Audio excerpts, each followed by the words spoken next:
नमस्ते दोस्तों, मैं हूं डॉक्टर सुरेंद्र। स्वागत है आपके चैनल डॉक्टर सुरेंद्र पर। यह हमारी सीरीज का तीसरा एपिसोड है। सीरीज का नाम है संशय से सच तक, विज्ञान, नास्तिकता और बहस। पिछले एपिसोड में हमने रिचर्ड डॉकिंस की द सेल्फिश जीन को समझा। ये कैसे कहती है कि जीन हमारी जिंदगी चलाते हैं, उनका सेल्फिशनेस देखा और उनकी नास्तिकता का बेस जाना। आज हम एक नया सवाल उठाते हैं, एल्ट्रुइज्म का सवाल। तो सवाल है, परोपकार क्या है, ये जीन से कैसे जुड़ा है और ये संशय से सच तक हमें कैसे ले जाता है। चलिए इस सवाल का जवाब ढूंढते हैं और देखते हैं ये पजल क्या है। एल्ट्रुइज्म, ये शब्द सुनते ही दिमाग में क्या आता है? परोपकार, दूसरों के लिए कुछ करना बिना अपने फायदे के। जैसे एक मां अपने बच्चे के लिए जान दे देती है, एक सैनिक अपने देश के लिए मर जाता है, या कोई स्ट्रेंजर को बचाने के लिए अपनी जान जोखिम में डालता है। ये एल्ट्रुइज्म है। लेकिन सवाल है, अगर जीन सेल्फिश है जैसा डॉकिंस कहते हैं, तो ये परोपकार कहां से आता है? ये एक पजल है। पजल मतलब पहेली, जो नेचर को समझने में हमें चैलेंज देती है।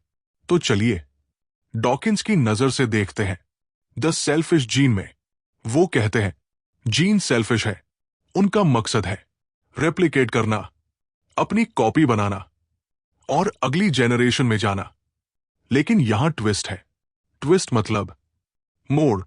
डॉकिंस कहते हैं एल्ट्रुइज्म जीन की सेल्फिशनेस से ही आता है।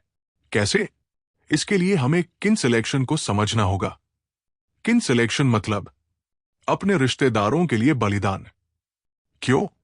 क्योंकि रिश्तेदारों में हमारे जीन होते हैं। एक एग्जाम्पल लेते हैं, चींटिया। चींटिया अपने कॉलोनी के लिए मर जाती है। क्यों? डॉकिंस कहते हैं उनकी क्वीन में उनके जीन है। क्वीन जो एग्स देती है, उनमें वर्कर चींटियों के जीन की कॉपी होती है।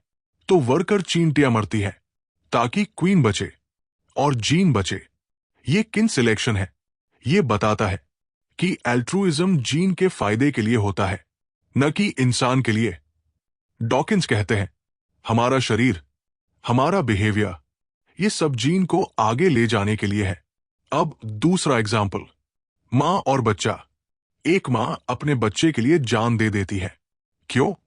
क्योंकि बच्चे में उसके जीन है, 50% जीन जो मां से आए हैं। तो मां का बलिदान, जीन का बलिदान नहीं, बल्कि जीन को बचाना है। ये एल्ट्रुइज्म बाहर से नोबल लगता है। नोबल मतलब नेक। लेकिन डॉकिंस कहते हैं इसके पीछे जीन का स्वार्थ है। स्वार्थ मतलब सेल्फिशनेस। जीन चाहते हैं कि उनकी कॉपी बचे, तो वो हमें ऐसा बिहेवियर देते हैं जो उनके लिए फायदेमंद हो। तो चलिए इसे और गहराई में देखते हैं। डॉकिंस कहते हैं एल्ट्रुइज्म दो तरह का होता है। पहला, किन एल्ट्रुइज्म, यानी अपने परिवार के लिए।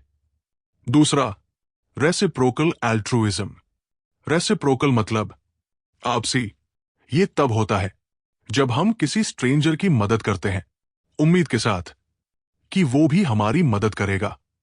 जैसे आप किसी को खाना देते हैं और वो आपको बाद में कुछ देता है।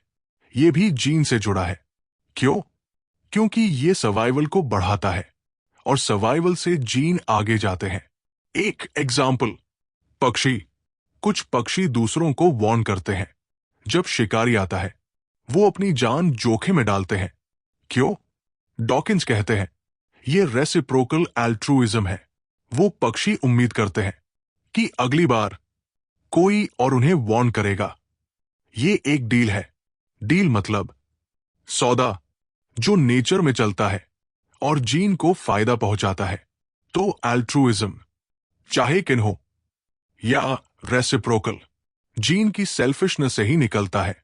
अब सवाल है, क्या ये आइडिया सच है? डॉकिंस कहते हैं हां, क्योंकि इसके सबूत है। एवोल्यूशन में किन सिलेक्शन और रेसिप्रोकल एल्ट्रुइज्म को देखा गया है। साइंस इसे सपोर्ट करता है। लेकिन यहां संशय आता है। संशय मतलब डाउट। क्या एल्ट्रुइज्म सिर्फ जीन की कहानी है या कुछ और भी है? कुछ लोग कहते हैं ये बहुत रिडक्शनिस्ट है। रिडक्शनिस्ट मतलब बहुत संकुचित, कि ये जीवन को सिर्फ जीन तक सीमित कर देता है।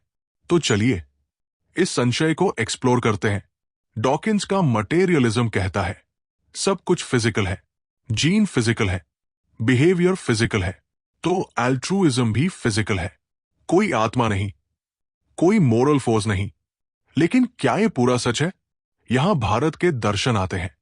चारवाक कहते हैं हां, सिर्फ मैटर है, कोई आत्मा नहीं, कोई ईश्वर नहीं। ये डॉकिंस से मिलता है, लेकिन वो एल्ट्रुइज्म को साइंस से नहीं देखते। वो कहते हैं जो दिखे वही सच। अब जैन कहते हैं आत्मा है और वो एटर्नल है, ईश्वर नहीं, लेकिन कर्म और मोक्ष है। उनके लिए एल्ट्रुइज्म आत्मा से जुड़ा है, न कि जीन से। ये डॉकिंस से अलग है। बौद्ध कहते हैं कर्म और पुनर्जन्म है, पर ईश्वर नहीं। उनके लिए परोपकार कंपैशन से आता है। कंपैशन मतलब करुणा, जो डॉकिंस के मटेरियलिज्म में फिट नहीं होता। तो क्या एल्ट्रुइज्म सिर्फ जीन का खेल है या कुछ और भी है? ये सवाल हमारी सीरीज में देखेंगे। अब बात करते हैं एल्ट्रुइज्म और नास्तिकता की। डॉकिंस कहते हैं अगर जीवन जीन से चलता है, अगर एल्ट्रुइज्म को एवोल्यूशन एक्सप्लेन कर सकता है, तो ईश्वर की जरूरत कहां? उनके लिए परोपकार कोई डिवाइन गिफ्ट नहीं। डिवाइन मतलब ईश्वरीय, ये नेचर का हिस्सा है। ये उनका साइंटिफिक अप्रोच है। अप्रोच मतलब तरीका। वो कहते हैं हमें गॉड से मॉरलिटी लेने की जरूरत नहीं, ये जीन और नेचर से आती है। ये उनकी नास्तिकता को मजबूत करता है। लेकिन सवाल है, क्या हर एल्ट्रुइज्म जीन से आता है? मिसाल के तौर पर एक इंसान किसी स्ट्रेंजर को बचाता है बिना किसी उम्मीद के। ये रेसिप्रोकल नहीं, ये किन भी नहीं। डॉकिंस कहते हैं ये कल्चर से आ सकता है। कल्चर मतलब संस्कृति, जो एवोल्यूशन से बनी है। लेकिन क्या ये पूरा जवाब है या ये संशय बाकी रखता है? ये हम आगे देखेंगे। अब इसका असर, द सेल्फिश जीन का ये आइडिया कि एल्ट्रुइज्म जीन से जुड़ा है, साइंस में बहुत बड़ा हुआ। इसने सोशोबायोलॉजी को जन्म दिया। सोशोबायोलॉजी मतलब समाज और बिहेवियर को बायोलॉजी से समझना। लेकिन ये बहस भी लाया। कुछ लोग कहते हैं ये इंसान की फ्रीडम को नकारता है। फ्रीडम मतलब आजादी। डॉकिंस कहते हैं हम जीन के गुलाम नहीं, हम डिसाइड कर सकते हैं, लेकिन नेचर में जीन का रूल चलता है। तो दोस्तों, हमने देखा तीसरा एपिसोड, एल्ट्रुइज्म की पहेली। डॉकिंस का यह आइडिया कि परोपकार जीन की सेल्फिशनेस से आता है, ये एवोल्यूशन को समझने का नया तरीका था, और ये उनकी नास्तिकता को सपोर्ट करता है। अगली बार हम खोलेंगे द ब्लाइंड वॉचमेकर को। ये कैसे कहती है कि नेचर अपने आप बनती है। तब तक सोचने को कुछ सवाल। क्या एल्ट्रुइज्म सिर्फ जीन का खेल है या हमारी मर्जी भी मायने रखती है? कमेंट में अपनी बात रखें, लाइक करें, सब्सक्राइब करें, बेल आइकन जरूर दबाएं। रोज 3 PM पर नया एपिसोड। संशय बनाए रखें, सोचते रहें। नमस्ते।